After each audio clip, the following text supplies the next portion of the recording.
நடந்து முடிந்த நாடாளுமன்ற தேர்தலில் வாக்கு பதிவு குறித்தும் வாக்கு சதவீதம் இன்னைக்கு கேட்ட 72%, நாளை காத்தால் எந்திரிச்சு நியூஸ் பேப்பர் படிச்சீங்கன்னா 69%. ஒரு சாமானியன்னு எனக்கு என்ன தெரியுமா தோணுது?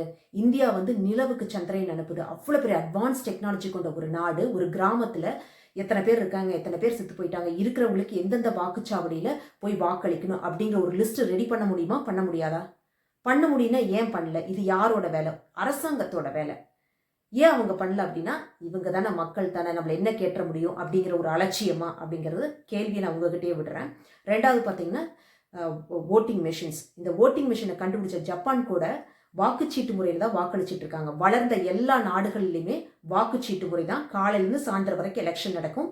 சாயந்தரம் ரிசல்ட் அனௌன்ஸ் பண்ணிடுவாங்க. ஏன் அப்படின்னா, வாக்கு இயந்திரம்ங்கிறது வந்து ஒரு அதிகாரத்தை நிர்ணயிக்கக்கூடிய இடத்துல இருக்கிறனால அதில் வந்து ஃபால்ஸ் பாசிட்டிவ்ஸே வந்துடக்கூடாது அப்படின்னு நினைக்கிறாங்க. ஃபால்ஸ் பாசிட்டிவ்ஸ் அப்படின்னா என்னன்னா, இப்போ கேரளாவில் சொன்னாங்கல்ல, தாமரைக்கு ஒரு பட்டன் அமுத்துனா 2 ஓட்டு விழுகுது, மைச்சினத்துக்கு ஓட்டு அமுத்துனா க்ரீன் லைட்டை எரியல அப்படின்னா, மாற்றத்தை எதிர்நோக்கி நிற்கிற மக்கள் வந்து நிற்கக்கூடாது.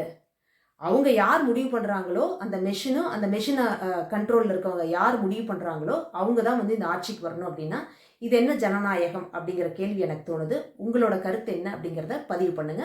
அப்படி இல்லை அப்படின்னா, இது நான் சொல்றது சரி அப்படின்னா, முடிஞ்ச வரைக்கும் சிந்திச்சு பார்த்து 4 பேர்த்துக்கிட்ட பேசுங்க. நீங்கள் எந்த கட்சியை சேர்ந்தவங்களா வேணாலும் இருக்கலாம். மாற்றம் நம்ம ஒவ்வொருத்தருக்குள்ள இருந்து வரணும். அப்பதான் இந்த நாடு மாறும், நம்மளுக்கான மக்கள் ஆட்சி கிடைக்கும். நன்றி, வணக்கம்.